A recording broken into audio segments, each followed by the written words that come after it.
Hello everyone, this is Wibby. So welcome back to our channel, The Nightingale Tales. So today I'm gonna tell you some important facts about the vitamins and their deficiency can lead to the diseases which are also called vitamin deficiency diseases.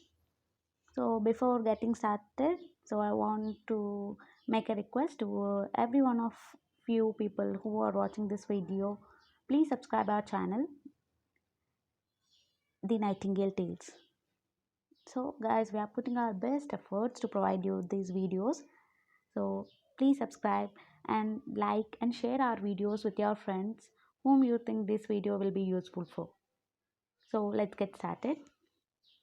Today I'm going to explain you the vitamins, the different types of vitamins and the vitamins that the other names for that vitamins, the chemical name and the other names. So then the diseases that are caused due to the deficiency of these vitamins. So every one of us know that there are two types of vitamins in our body. One is fat soluble vitamins and the other ones are water soluble vitamins. So there are six type of vitamins basically.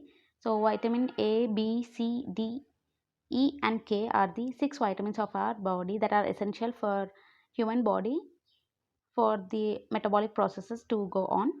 So when it comes to fat soluble vitamins, there are four. One is A, the other one is D, the third one is E, and fourth one is K.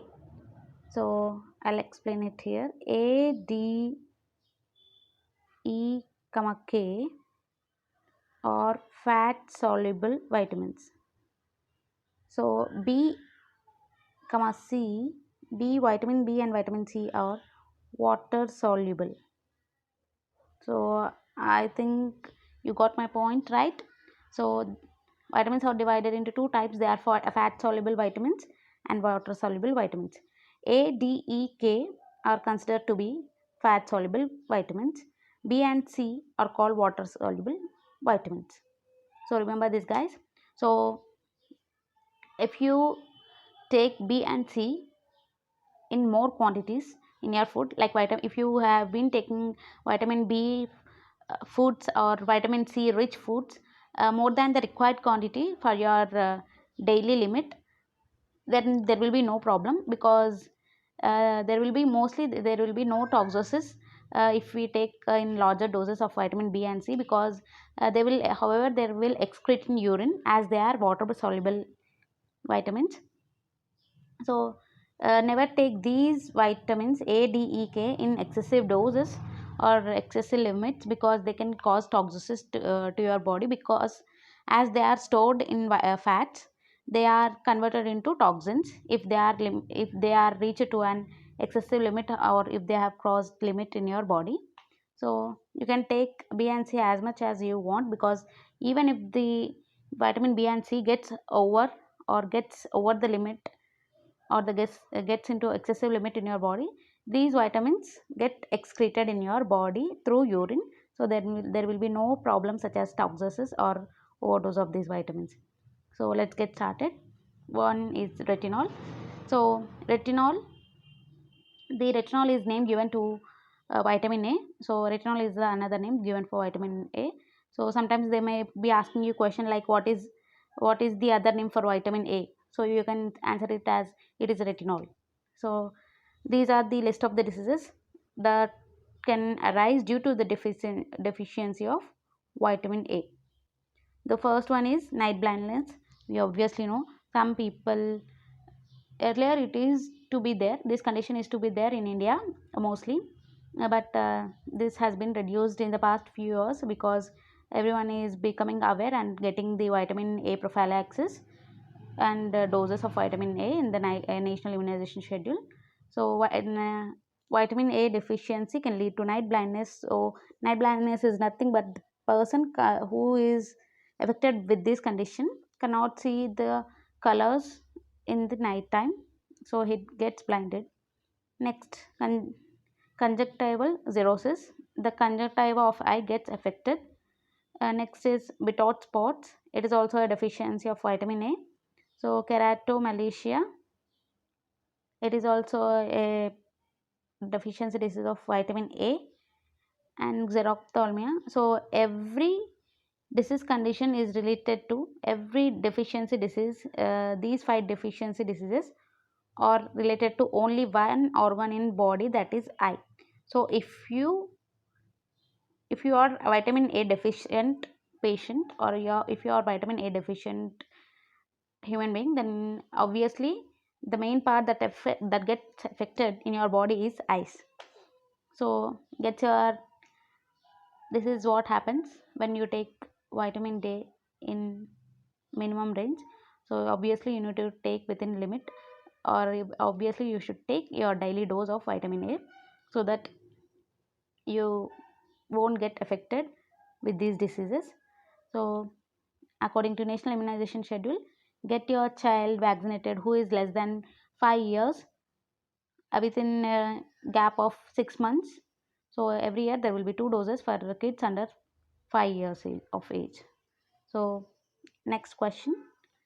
So 1,25 dihydroxycholecalciferol, you can commonly say it as just like cholecalciferol. So cholecalciferol is the other name for vitamin D. So everyone of know that vitamin D can be received through sun. So sun is the main source of vitamin D for us. So other than that, we can get them in cheese, butter, or other rich sources of vitamin D, milk and eggs too. So the common diseases that are raised due to the deficiency of vitamin D is rickets and osteomalacia. So both are the deficiency diseases that affects bone in our body. So you can blindly remember that if the vitamin D level goes down in your body, then automatically the part that gets affected in your body is the bone. So rickets affects the bone, same goes for osteomalacia, affects the bone. So for good bone health, one must need to take good range of vitamin D for their daily dose. So women are mostly prone for this vitamin D deficiency after the age of 40, because they tend to lose their calcium from bones. So everyone must and should aware that the vitamin D is as important as other vitamins in the body. Next, tocopherol. Tocopherol is the name given to the vitamin E. It is another name given to vitamin E. So sometimes the question might be confusing. They ask like, what is another name given to vitamin E? So you can answer that tocopherol is the another name given to vitamin E. So uh, vitamin E deficiency diseases are very rare. So there is no specific disease till now have been found, because till now it is very rare, because there is no disease that is concerned with the vitamin A deficiency. But some of the gastrointestinal diseases can give you vitamin E deficiency, but not the diseases that will arise from vitamin E deficiency. So next, phytonadione. Phytonadione is the another name given for vitamin K. I have read it in some article that it is also called phylladione too. So vitamin K is divided into 2 types, that is available for 2 types for human beings, that is vitamin K1 and K2. So they have different names. You can search it in the websites or another books you have. So I have read in some articles, so I have given this name phytonadione. So you know, vitamin K helps in the process of clotting. So if a person is deficient with this vitamin, then obviously there will be prolonged bleeding or clotting time. So the person who gets injured and he is vitamin K deficient, then obviously the blood will not clot within the time range or normally. So it will take so much time to get clotted or to stop the bleeding. So this is the condition arises when the person is in vitamin K deficient. So next question, next vitamin, this is vitamin B. So vitamin B is again divided into another vitamin, so that is why we call it as complex. Vitamin B is a complex vitamin, so it is divided into other simple vitamins. So coming to first vitamin in B complex, that is vitamin B1, is also called as thiamine. So if you observe in wards of medical gastroenterology or surgical gastroenterology, the patient who have been affected with the in their intestinal organs or gastrointestinal organs like liver or a pancreas, you can see these deficiency arises as the organs are damaged. So these thiamine will be infused in 100 ml NS bottles and they will be administered to patients. So if vitamin B1 gets deficient in your body, then there will be two conditions that will be arising from this vitamin deficiency, that is beriberi and the Wernicke's encephalopathy. So beriberi is caused due to vitamin B1 deficiency, and that is due to overwashing of rice. You should not overwash rice, because overwashing of rice can lead to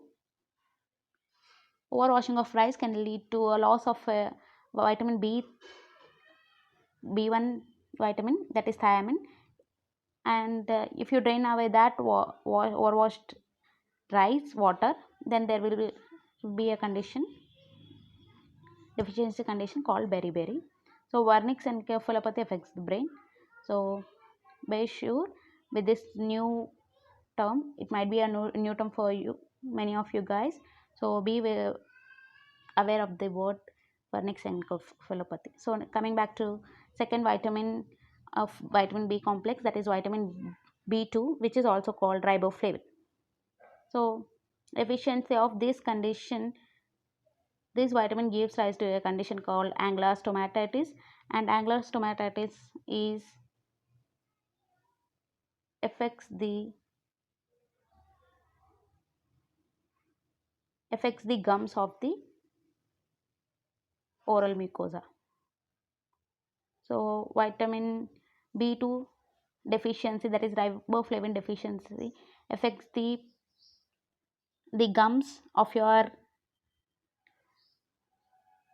and stoma of your teeth, that is of your oral mucosa. So you can see the small spots over your oral mucosa, that is called angular stomatitis over the stoma. So it is very common in Indians because we'll take much less riboflavin, as we are very least bothered to take leafy vegetables, so we are deficient with this vitamin. So next, the third vitamin of vitamin B complex, that is niacin. Vitamin B3 is also called niacin. So you should remember the other names of vitamins so that you can answer any question easily. So sometimes they give you question like the pellagra is caused by which vitamin? Option A vitamin A, option B vitamin D, option C vitamin K, and option D will be vitamin B3. You should know that vitamin B3 is also called niacin, and niacin deficiency can cause pellagra. And everyone should know that pellagra is caused by 4 D's. One is dermatitis, the second one is diarrhea, the third one is dementia, and fourth one is death. So pellagra is always characterized by 4 D's, which are diarrhea. I'm explaining to you people again because you can remember it very well. So second one is dermatitis.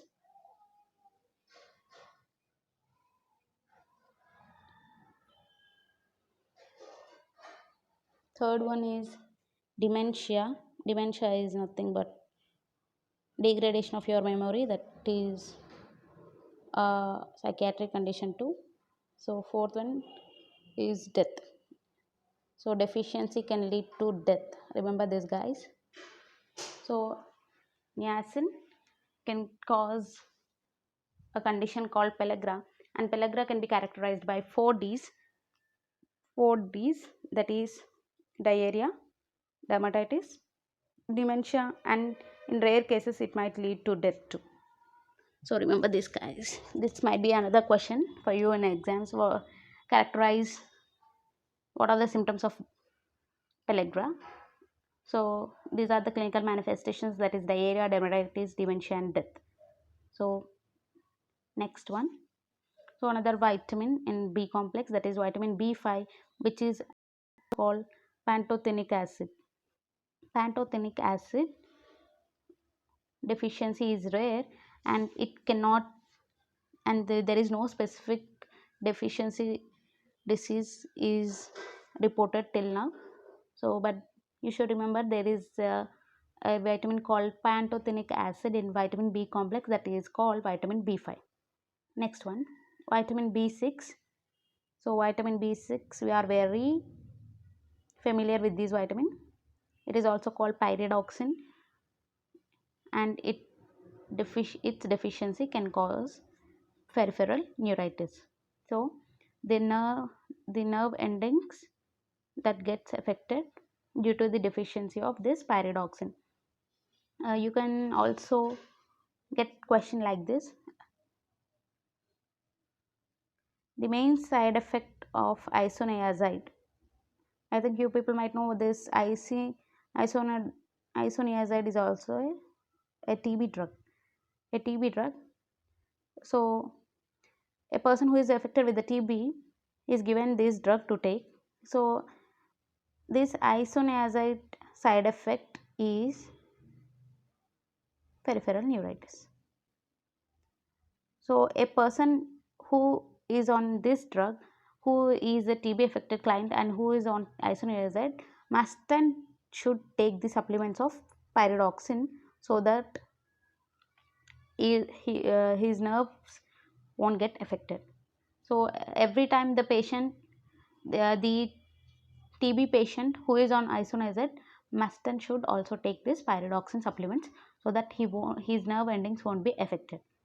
So this might be the another question for you, like what is the main side effect of the isoniazid drug. So they will be giving 4 options for you, like peripheral neuritis, ototoxicity, nephrotoxicity, or neurotoxicity. So answer is peripheral neuritis. So next question. So the last vitamin of vitamin B complex is vitamin B12, which is also called cyanocobalamin. So the cyanocobalamin deficiency results in pernicious anemia, which is also called, I think it is also called megaloblastic anemia, where there will be change in the size of RBC.